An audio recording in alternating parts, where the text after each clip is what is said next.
Welcome to Pretty Lies and Alibis. Let's seek the truth and travel the long road to justice together. What you know, Alibis? Welcome to another episode of Pretty Lies and Alibis. I'm Gigi. It has been a hot minute since I've done an episode. We've gone from trial testimony to it all being over, including sentencing, and I haven't been able to update. It's been a crazy few weeks for me. I was in Boise the week before last, came home just for a few days, got ready, went to CrimeCon, which was amazing. I'm going to talk about CrimeCon later in another episode. I have to give a huge thank you to my parents for nonstop being there at that table, helping people understand what I do. I think everybody loved my mom and dad. My folks are very easy to love, and thanks to everybody who stopped by and showed them love and showed me love. I have to say, my Alibis are the best listeners in all of podcasting. You guys are so kind and generous, and just to meet you guys and hug your necks and thank you for letting me do what I do every day was the best weekend of my life. And one of the big highlights was getting to record an episode of Banfield with Ashley and Brian Enton. There, I got to meet JonBenet Ramsey's dad while I was waiting, had a great conversation with him. What a nice man. The other thing about CrimeCon that is so humbling is you walk around and you meet these families who have missing loved ones, or they come up to you and say, can you please do an episode on my loved one? There's something about looking into the eyes of a parent who has a child who is out there missing. They have no clue what's happened, where their loved one is. I feel like it's important to me to set aside time on this podcast on a very frequent basis to highlight missing persons, tell what we know. We really need to keep them in the forefront because they deserve justice. Their families deserve answers. So look for that in the future. I'm going to start highlighting some cases, first off, that were brought to me at CrimeCon by family members. I have a lot of things to update on the YouTube channel. I want to put up closings for Chad Daybell. I want to put up the verdict and also the sentence of death. I want to put up victim impact statements individually. So I have a lot of work to do on the YouTube channel. Big thank you to everybody who's donated, who has joined the YouTube channel, who's joined Patreon. I appreciate all you guys, and to everybody who's followed along on this journey for over 4 years. Thank you so much. Fruit Loop and I started this podcast the day they found the kids' bodies. When we got word there was a guilty verdict, y'all, my phone went crazy. I was driving. I was about 35 miles away from the Opryland Hotel where CrimeCon was being held at. I decided to drive about 15 minutes to try to get a little bit closer. It was a 30-minute warning that they were going to read that verdict. So I was able to pull over and watch this with everybody else who was watching on the live stream. Y'all, I found the sketchiest parking lot to pull into. I thought I was going to end up on an episode of Forensic Files. It was such a surreal feeling after all these years, after all the stops and starts and the delays, to finally have this come full circle with guilty on all counts. This case has become so precious to me after all these years of covering it, with getting to know and love Kay and Larry Woodcock and Aunt Vicky, Tammy's Aunt Vicky, and all the family members. This trial is by far the most personal that I've ever covered in the 4 years of doing this, and even before, when I did it way before Pretty Lies and Alibis. What surprised me and what didn't surprise me was the absolute lack of emotion on Chad's face. Does he feel like he's a martyr? I don't care if he does, because his reality is that he is a mass murderer and he is on death row and will be there for the rest of his life.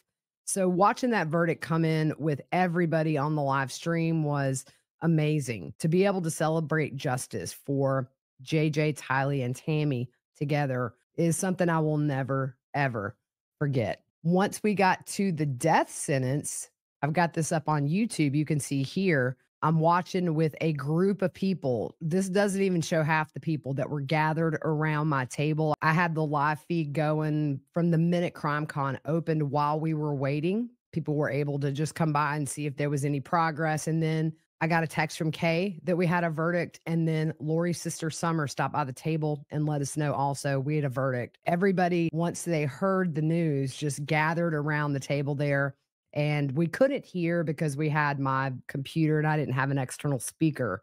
So we were all holding the phone up to our ears. Once it became clear that it was death, the thing that I thought was so appropriate, there were no cheers, there were no screams. It was just people acknowledging the gravity and the weight of what was done to these victims with the appropriate punishment. And I'm not one who is huge on the death penalty, to be honest. But after sitting through Lori's trial last year, every day, with the exception of the one day I took my daughter to see Taylor Swift in Atlanta, and seeing those crime scene photos and the autopsy photos, I'm very happy with the sentence of death. I think it's deserved. And it is by far one of the worst cases I've ever covered or will ever cover. It will stay with me forever. And I know it will you too. And I always talk about the bright spot, the silver lining, which are all of the friendships that are now lifelong and so important to a lot of us that have made those connections through this case and these victims. My thoughts are with the families as this chapter closes in Idaho for the most part. He will get appeals, but I think that Judge Boyce ran this courtroom so well that any chance of it coming back on appeal are probably slim to none. The families move forward now.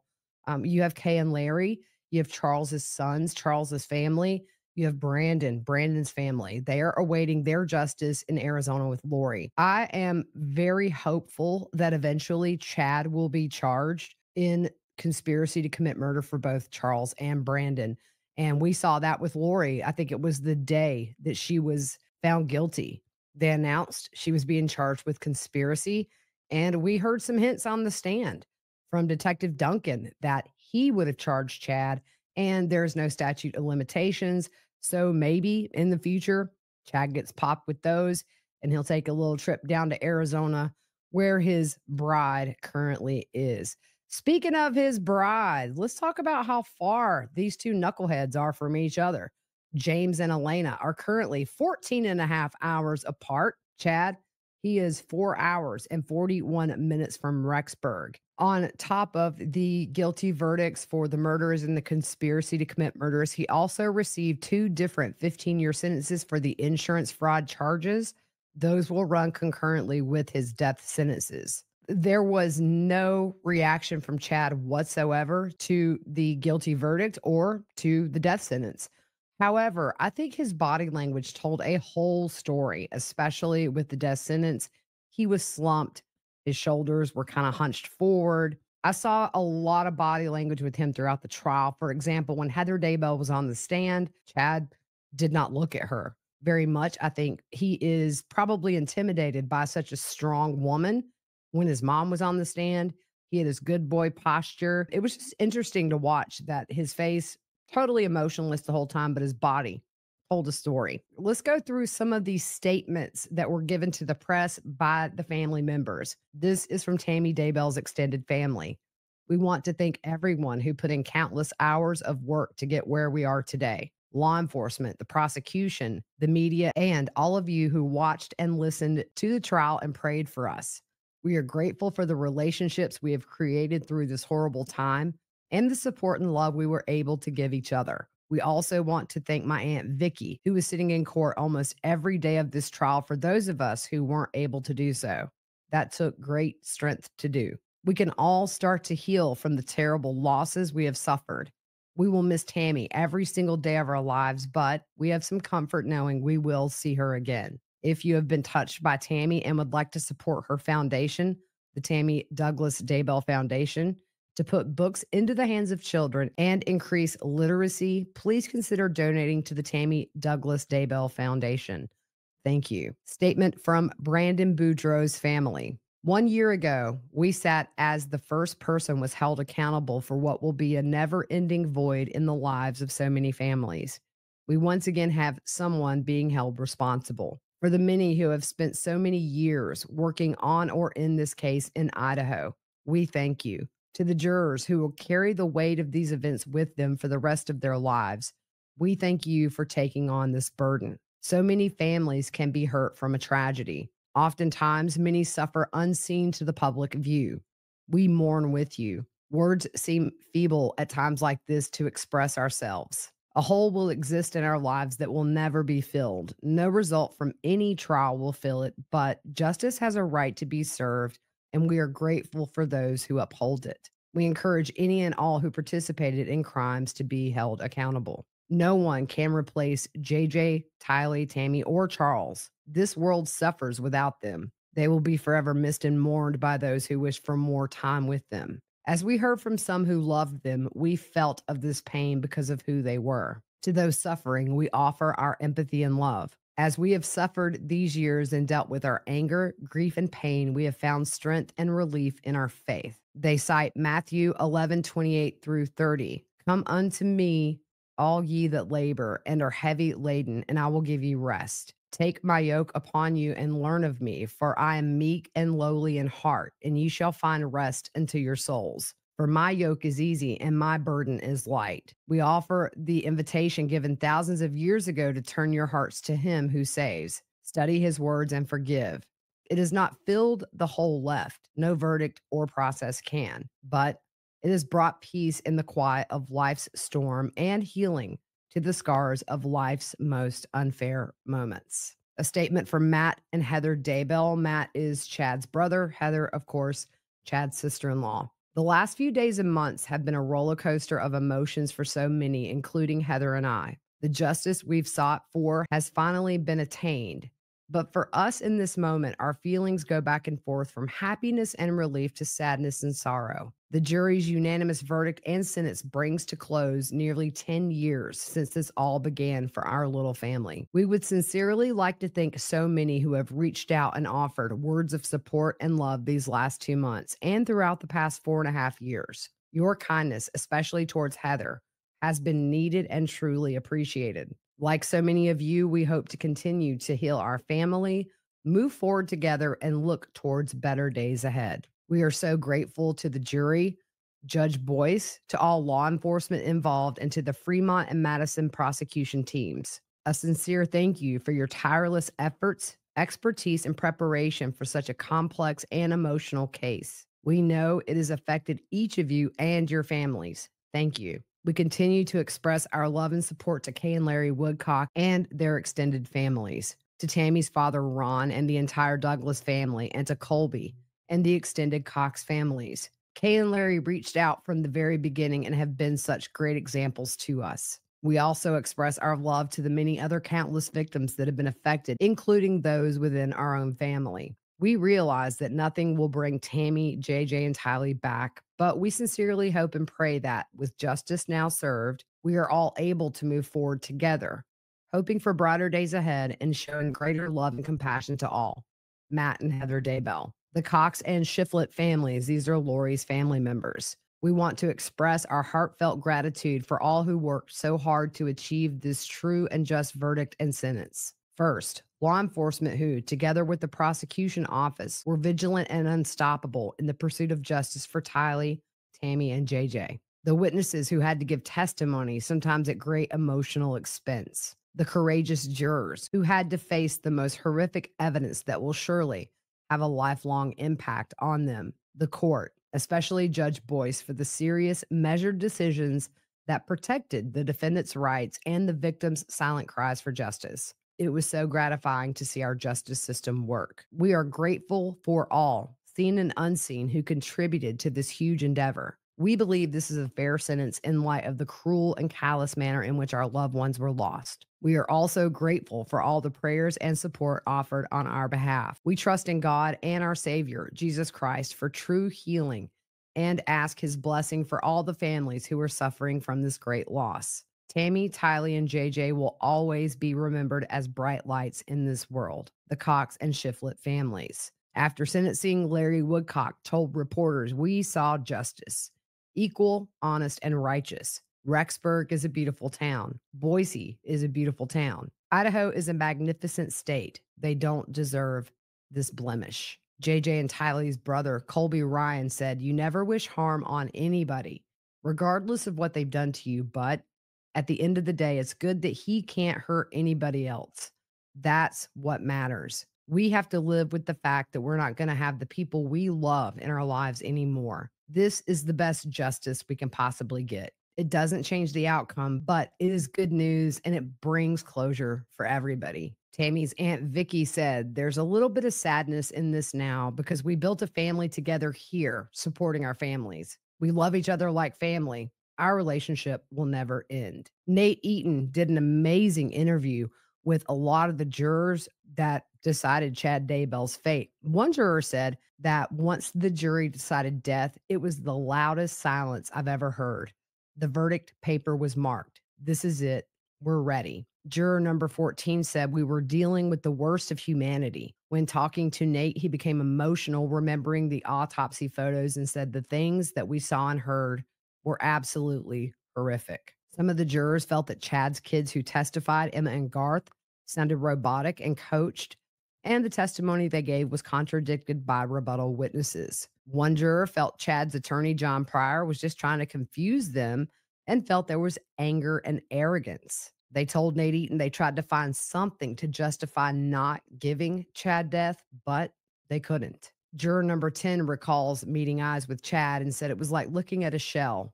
Nothing, no remorse. I'm just going to play the death sentence being handed down again. In Idaho, when the death penalty is imposed, the judgment becoming final in the trial court, the sentence shall be reviewed on the record by the Supreme Court of Idaho. Once the trial transcript is complete, it will be sent to the Supreme Court and the Attorney General. The court shall determine whether the sentence of death was imposed under the influence of passion, prejudice, or any other arbitrary factor, and whether the evidence supports the jury or judge's finding of a statutory aggravating circumstance. Both the defendant and the state shall have the right to submit briefs within the time period provided by the court and to present oral arguments to the court. In addition to its authority regarding correction of errors, the court, with regard to review death sentences, shall be authorized to affirm the sentence of death or set the sentence aside and remand the case for a resentencing by a jury or, if waived,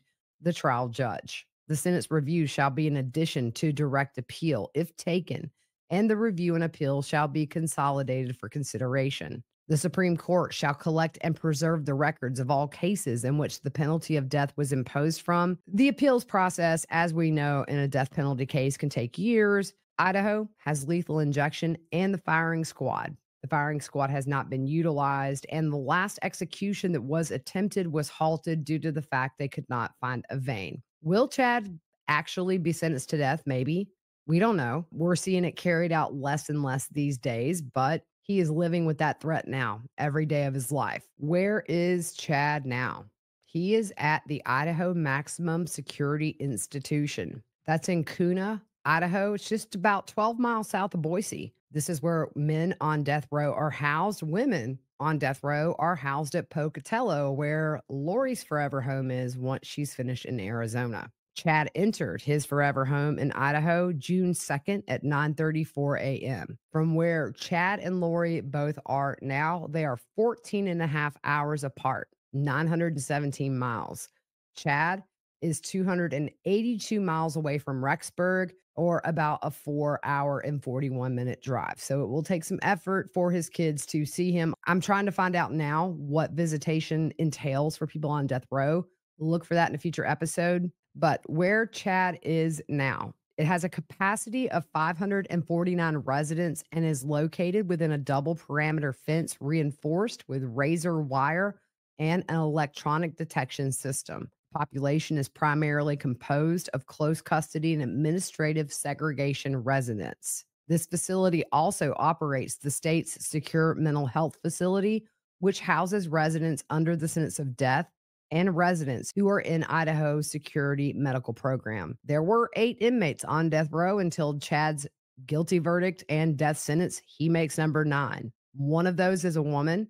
There have been 3 executions since 1976. Chad is in restrictive housing that protects staff and inmates by segregating those who are the most violent or present the greatest danger to the safe operations of the facility. Being a mass murderer clearly falls under those guidelines. Upon arrival to the facility, Chad would have had a physical and mental health screening. He will have regular visits from security staff, mental health staff, program staff, medical staff, and mental health staff. He could have eyes laid on him as often as every 30 minutes to ensure his well being. Newly committed inmates under the sentence of death will be placed directly into restrictive housing. If you remember Alec Murdoch, he went to a unit which decides your placement. They do a lot of workup on the inmates to determine where they'll be housed and in what security setting. Well, death penalty, you don't get that. You go straight to death row. The case management team working in restrictive housing will record their observation and contacts with the inmate and make recommendation regarding the inmate's needs. Within 15 days of being admitted, the case management team will submit a report to the facility's investigation staff. The staff will have 15 days to review the information. From there, the case management team will complete a referral file, which contains specific information regarding Chad's current behavior, past behavior, disciplinary offense report history, which there are none. Lynn Humphreys, the sheriff at Fremont County, gave an interview and said that Chad was very quiet and cooperative. That report will also include any other pertinent information obtained through the investigation office. The facility head will ensure the completed referral file is then forwarded to the Restrictive Housing Committee for inmates under the sentence of death. Eventually, Chad will have to sign an acknowledgement of receipt, and then he will receive a copy of the restrictive housing referral notice form. Inmates under the sentence of death housed in administrative segregation will be reviewed as follows. A mental health professional will review each inmate every 90 days. If the mental health professional has any concerns, they'll contact the facility head. Let's look at some of the things Chad can and cannot have in his cell. The residents in our prison may receive letters, no packages, and photos. There can be no Polaroids or no nudity. Personal letters will be opened and searched for contraband. Unacceptable items will be returned to the sender or given to the proper authorities. Incarcerated individuals with funds must purchase envelopes and postage from commissary. No stamps or stationery will be accepted. If a resident is indigent, stationery and postage are provided for one personal letter per week. The facility resource center staff or designee will handle all incoming or outgoing legal mail. So what can Chad bring with him to prison, or what was he able to bring once he was sentenced and sent? 2 cubic feet of personal papers or legal papers, 10 photos no larger than 5 by 8, prescription glasses, 1 wedding band, but get this, y'all, no gemstones, no malachite wedding ring for you, Chad, and the maximum value of that ring cannot exceed $50. It looks like his commissary could be up to 100 a week. I have read some older literature from the Idaho Department of Corrections that says $50. So it's somewhere between those two. What can he purchase? JPay tablets that Chad is able to buy. And you can see them here. They have a couple of different options. I'm not sure which one the prison that he's at offers. His family will have to buy these. They can be over $100 a piece. But what do these tablets have on them? You can have advanced education with course material, programs, and ebooks. Access to the gallery app where all your photos are centrally stored. Browse the media store to purchase music, rent games, and movies. You can subscribe to daily news feeds. You can do voice calls. You can do video calls, and you can email. Now, I'm going to share on screen here, what does it cost to communicate with your loved ones? They use JPay. So for stamps, 5 stamps are $2. 10 stamps are $3.60. The most you can get per transaction is 60 stamps for $18. It's typically 2 stamps to send an email out. To send out a videogram is going to cost Chad 2 stamps. The same for inbound videograms. Video Connect, 15 minutes to be able to do a FaceTime is $4.99. And for media, for books and music and things of that sort, it's just different costs. At the Idaho Maximum Security Institution where Chad is, they have the kiosks. He may be able to access those, but it would be after hours. We're going to get to that in just a minute. So I was able to confirm he does have access to the tablets on death row. Inmates that are indigent get toilet paper, soap, razors, toothpaste, and toothbrushes issued upon arrival. Exercise time for Chad, and I'm sure this is very dependent on staffing and things of that nature.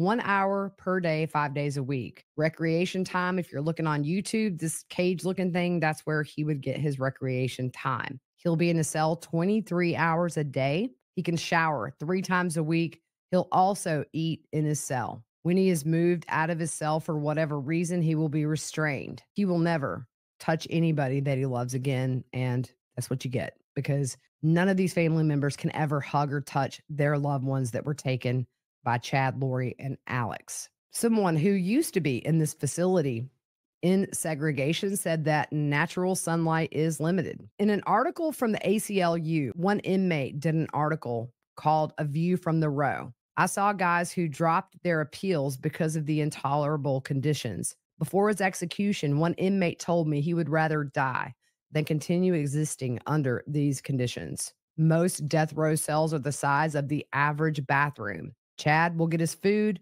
through that little slat in the door. All of his communications with staff, for the most part, through that little slat in the door, including medical and mental health visits. He'll be required to wear his ID badge during waking hours. If he loses it, it's going to set him back $3. What's interesting is Fremont County Sheriff Lynn Humphreys talked to Local 8 News and said Chad was very quiet in his 4-year stay at the facility. He was respectful to staff.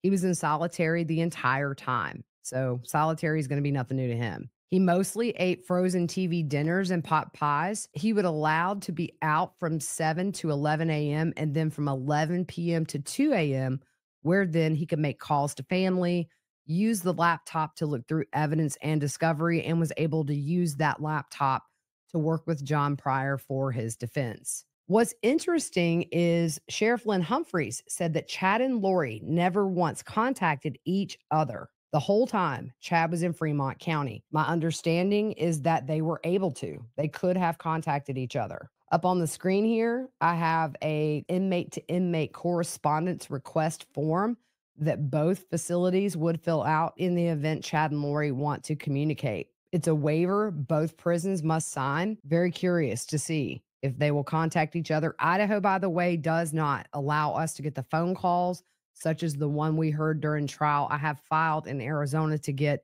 any phone calls that might be available from Lori. I just want to take a moment to talk about the prosecutors, the investigators, every agency that had their hand in this case. This is a nearly 5-year case for these amazing human beings. In fact, Rob Wood's wife was asked by, I believe, Nate Eaton, was there a day that Rob Wood didn't do something about this case, wasn't working on this case? And she said, not one. The toll emotionally and physically, and then on their own social lives, their family lives, it's just huge, lifelong. You think about what these investigators who were there on scene when these kids were found, what they will see for the rest of their life. We saw it when they got on the stand, fighting back tears, letting the tears fall. The impact is so great. Same for these jurors. I know the jurors do get offered counseling through the courts should they need it. And it sounds to me like a lot of jurors from Lori's trial did just that. After seeing the photos and after working in a morgue and seeing a lot of really gruesome deaths, seeing those photos last year did something to me. There's not enough that can be said about this group that united and brought justice all these years later for these victims. I know that JJ, Tylee, and Tammy will be a big part of all of their lives for the rest of their lives. And I know that we're all so grateful for their dedication to justice and making sure that Lori and Chad pay for what they did. Prosecutor Rob Wood talked to Fox 10 Phoenix about the case. He said, we were better prepared for having one done before. He was asked, at what point do you think you fully understood the case? He said, obviously, before we got the grand jury indictment, I think we had a really good handle at that point. At the beginning, it was like drinking from a fire hose. One juror told Fox 10 Phoenix that she noticed Chad never shed a tear or showed remorse. And she said at that point, it's like there was no mitigating circumstances to not justify the death penalty after what he did. It was very shocking that he wouldn't say anything. Another juror told KSL TV that she was convinced Chad was the puppet master who orchestrated the killings and was leading everyone. Nate Eaton has some amazing juror interviews on his YouTube page. Hidden True Crime also has some great interviews with family members of the victims on hers. I highly recommend you guys go watch those. I'm almost finished and they are very much intriguing. So go check them out. Chad's already listed on the commissary page. I looked. Let's look and see what can Chad get from the commissary. It ain't cheap, y'all, but we're going to sit here and we're going to go through some of the stuff because these are the things that we're curious about, right? He can get t-shirts. He can get cotton t-shirts, performance t-shirts, shorts, sweatpants, socks, underwear, wool beanies. You can get a pair of Nikes, pair of Adidas, pair of Reebok slides, sweatshirts, and a chest set. Food and comfort items. The stuff is pretty overpriced. You know, there's a whole chain of people it's got to go through before it gets to your cell. So, for example, a tube of Aquafresh to keep your teeth nice and white, $7.80. A lot of the meats that are available, it reminds me of stuff you would see at the Dollar Tree, just sort of in that foil pack. A pack of beef and barbecue sauce, $6.43. A bag of Caramello mini chocolates, gonna set Chatty Boy back, $12.11. 8-ounce pack of taco pork meat, $11.26. Box of Cheez Its, $3.67. If he wants 2 rows of Chips Ahoy cookies, $7.29. I'm thinking that Lily workout plan out the window, y'all. Protein bars, $4.32 a piece. Powdered coffee mate, $12.95. I would just die a death right there, y'all, because y'all know I love my coffee. And to have to do powdered creamer at 12 bucks is like, whoa. Cream of wheat, those little individual cups you can get, $5.75. Bag of Doritos, $5.93. Check and get a loofah for 12 bucks. A bag of roast beef with gravy, $6.71. Little Pop-Tart bites, $8.09. Pack of caramel and coconut cookies, $8.38. 4 ounces of espresso is $6.09. 13 ounces of Nutella, $9.77. Deodorant, $7.41. A bottle of liquid soap, $11.19. There are limits of things that Chad can have on death row. It does differ somewhat from people in general population. Let's go through some of these. Inmates are allowed to possess a total of 6 cubic feet of authorized property within the cell or the bunk area, including all commissary items. The 6 cubic feet restriction also includes not more than 3 cubic feet of personal papers such as legal materials, personal mail, magazines, books, and brochures. The following items are not included in that 6 cubic feet measurement: your bedding, such as your sheets, your pillow, pillowcases, and blankets, a television, a Super Turner type radio, a guitar with a soft case. No mention of a ukulele, y'all. He can have a typewriter. An electric fan is not included in that 6 cubic feet. What are some items he's allowed to have? Inmates are allowed access to religious items to practice the faith of their choice. Boy, y'all opened up a can of worms with that one. He is allowed to have a tablet, an address book, an alarm clock, 6 AA and 6 AAA batteries, 1 mustache trimmer, 2 blankets, 2 board games. They have to be bought through commissary. Who's he gonna play with? Reminds me of that song, Counting Flowers on the Wall. Playing solitaire till dawn with a deck of 51. I mean, that's kind of all he's got to do, right? He can have 20 books, 5 bowls, 1 calculator, 1 calendar, 2 hats, 1 cup, 20 envelopes, 1 fan, 1 set of fingernail clippers, a fly swatter, a spork, jersey gloves, a hair dryer, a hairbrush, 5 handkerchiefs, 5 plastic hangers, a harmonica, headphones or earbuds, 1 hot pot, 1 of each hygiene items such as razor, soap, shampoo, 1 lamp, 1 laundry bag, a mirror, an MP3 player, 2 pairs of pants, 20 photos not to exceed 5 by 8, 2 photo albums not to exceed 8 by 10, 2 pillows, 2 decks of playing cards, a power strip, 3 racquetballs so he can play racquetball by himself in the cage. He can have 1 radio that's a Walkman type, a regular radio, 1 rug, a sewing kit, 2 sets of sheets, 2 shirts, 5 t-shirts and 5 undershirts, 5 compression shirts, 2 pair of shoes, 1 pair of house slippers, 5 pairs of compression shorts or 2 pair of regular shorts, 1 pair of shower sandals, a soap dish, 3 standard issue socks, and 6 purchased. He can buy 3 storage containers from the commissary to store all of his stuff in, 1 pair of sunglasses, 1 pair of sweatpants, 1 sweatshirt, 2 pairs of thermal underwear, 1 pair of toenail clippers, 2 towels, tweezers. He can get a typewriter so he can sit there and finish writing the James and Elena story or write some more crappy books. 9 pairs of undies, 1 video game console. Interesting. I did not know that was available in commissary. Did not see that listed, but I'm looking into it. 3 washcloths, a water bottle, a watch. In the winter months, the facility may issue a knit stocking cap and 1 coat. What can he not have? A can opener, cash, a combination lock, fingerless gloves, winter gloves, neckties, or a sleep system so he won't be able to hear some gentle rain. Instead, he'll hear the screams of fellow people in segregation. If he were to have brought anything from jail that was not approved, the options are it could be mailed out to family, destroyed, or donated. Just a lot of little things I wanted to go over. Everybody's always interested in what people can have in their cells, and it's very different for death row. This is the first death row case we have covered on this podcast. You think about the fact that Chad is, I believe, 55 years old. He's got decades to live behind bars alone with very minimal contact, seeing his family in photos and through a video screen. That costs a lot of money to do. I totally think his kids will keep his commissary stocked up and keep him as comfortable as possible. But at the end of the day, Chad will never be free. Lori will never be free. Will Chad get charged for Charles and Brandon like Lori? I'm going to wager a bet and say yes. I think it is coming.